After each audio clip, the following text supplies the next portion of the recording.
Welcome to Unit 3 of COMP526. In this unit, we will talk about sorting. It's a very basic and fundamental problem in computer science that I bet many of you have already heard about. We'll look at the results from the poll in a second.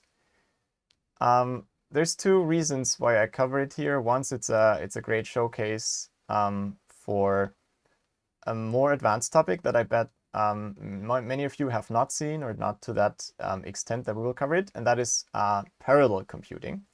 We'll use sorting as the first example of a problem that can not only be solved efficiently using a single processor, sequentially working your way through an array of elements, but it can also be efficiently solved using multiple cores, and in fact many cores. And we'll study precisely what are the limits of parallelizing sorting. That's something that we will look at later in this class again for other types of problems. And the other reason is sorting is one of the topics where there's a very nice and sleek lower bound proof. So a proof that no algorithm can be better than a certain quality. And that is a unique feature of computer science, I think, that we have this ability to prove certain things rigorously. No algorithm can ever beat this, this cost. And then talk about optimal sorting algorithms, and we'll see some. So sorting is a topic where this is easy to do. It doesn't need advanced mathematical techniques. And that's why I want to show this again, well knowing that some of these topics will be a recap for some of you. I was a bit optimistic about the dates. We needed more for Unit 2. Let's get cracking with sorting. Okay, I asked you to tell me what sorting algorithms you know. And here are your answers. I see a lot of bubble sorts. And we see quicksort and merge sort. They're also fairly big, so they came up as frequent answers. Insertion sort is also well-known. Selection sort. Okay, quicksort with or without a space. Well, yeah, I would use this one, but people have different opinions. Counting sort's an interesting one. We'll briefly discuss that.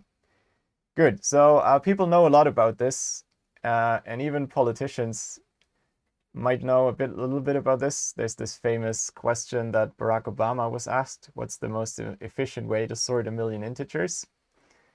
If you haven't seen this, very funny and impressive. Sorting is well known and well studied, so I will try to keep the basic parts short, as we've often done. While we're here, there was another question on the last unit, how to convert a normal tree to a balanced tree.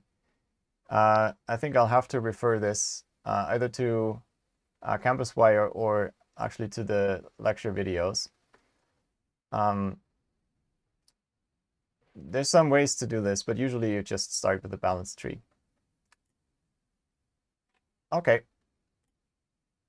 So with that, let's start our unit on sorting. So here's a quick overview. We will talk about merge sort and quicksort because these are the most well-known and most important efficient sorting algorithms. We will not talk about the fundamental elementary ones like insertion sort and selection sort because they're not fast enough to be relevant in practice.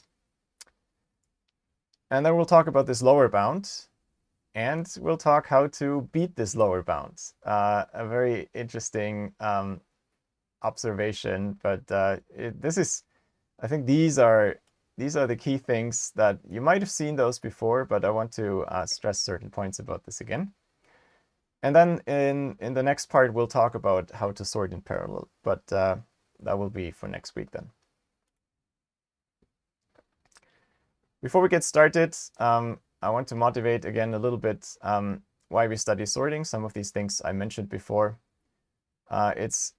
It's one of the fundamental problems in computer science, and it's still not entirely solved. This is maybe an interesting thing to know. You have to be precise about what exactly is not solved, but if you ask for a sorting algorithm with the least amount of comparisons, that is not known. And essentially, in a certain way, the best known algorithm that is rigorously understood is from, oh shoot, I think it's 1959. It's from the 50s. It's before really computers even took off. And there has not been very substantial progress on this. But we also don't know if that algorithm is best possible. And in fact, I think people believe it's not best possible, but we haven't found a better way. So it's still an open problem in that sense. It's also a building brick for many, many, many other algorithms. You will know this from certain other algorithms that if you start sorting your data, a lot of processing becomes easier. So it's used as a subroutine in many different things. Whenever you show something to the user, humans usually just expect things to be sorted and not be produced in some nonsensical arbitrary order. So it's ubiquitous in that sense, and that's a point I mentioned. It's a good playground to study certain techniques that are also applied to more complicated problems. Good. That brings us to part 1, the basics. That's the sequential part, and that will cover the things that you might have seen in some earlier algorithms class before. I want to be a bit more formal about what sorting is as a problem. So what does that look like? A problem in computer science usually consists, a problem in this sense of an algorithm consists of an input and an output. You're given something and you're supposed to do something with it. So we often list this as given and goal, or input and output. We're given an array of n objects. Now it's somewhat important that this is not specified. It can be arbitrary objects that we don't know anything about, except that there is an order relation. There's a way to compare two objects. Given two objects, I can tell which is smaller, which is bigger. So it can be an explicit comparison function. That's how you would do it in Java. So there's this notion of a comparator. It's a little class that implements a comparison function. And the sorting methods in the Java library, they can be passed a comparator, and then they use this to implement the order relation. On the slides and in the context of theory, we'll just assume there's this relation. So if you would write in Java x compared to y, we here will just write something like this. Now, okay, you have to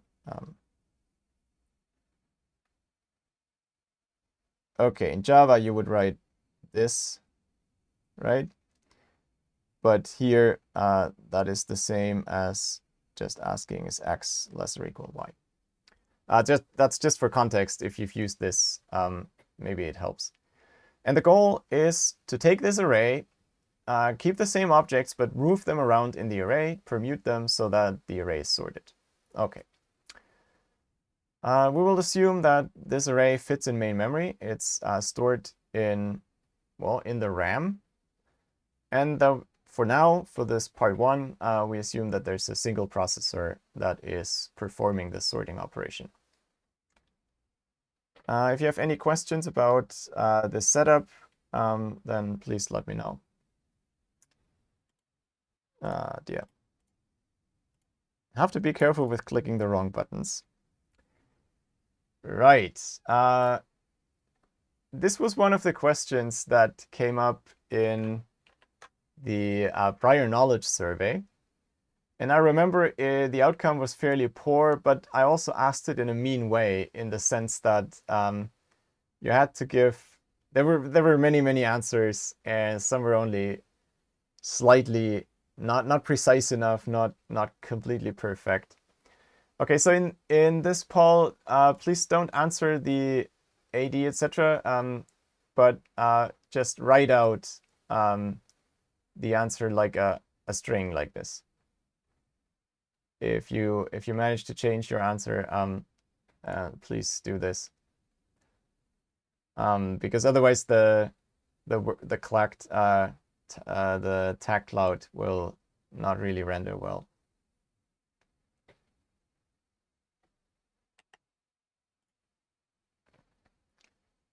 So again, don't use the letters. Use the string representation if possible. People are still typing, so I'll give you a little bit more time on this.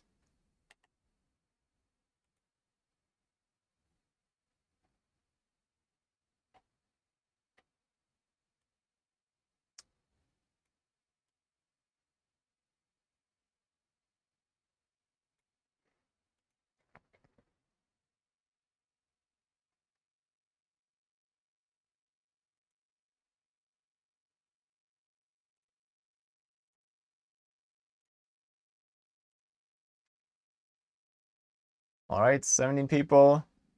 Come on, guys. There's more of you out there, I know. If you feel like you don't know or you don't remember right now, just put that in so that I know that you're done with the question.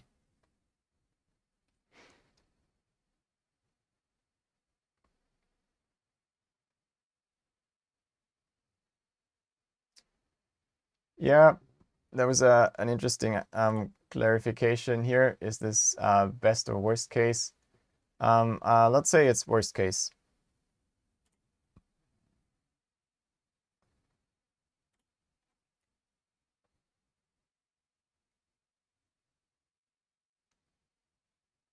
Okay, let's keep it like that. And so here's your tag cloud of how things look like. I hope this was a big O. Theta n squared got a lot of votes. Oh dear, and a lot of small things. Okay, this is a bit hard to read. Okay, good. I'll just leave it without commenting really much, and we'll move on. But we will definitely solve this question in the course of this unit.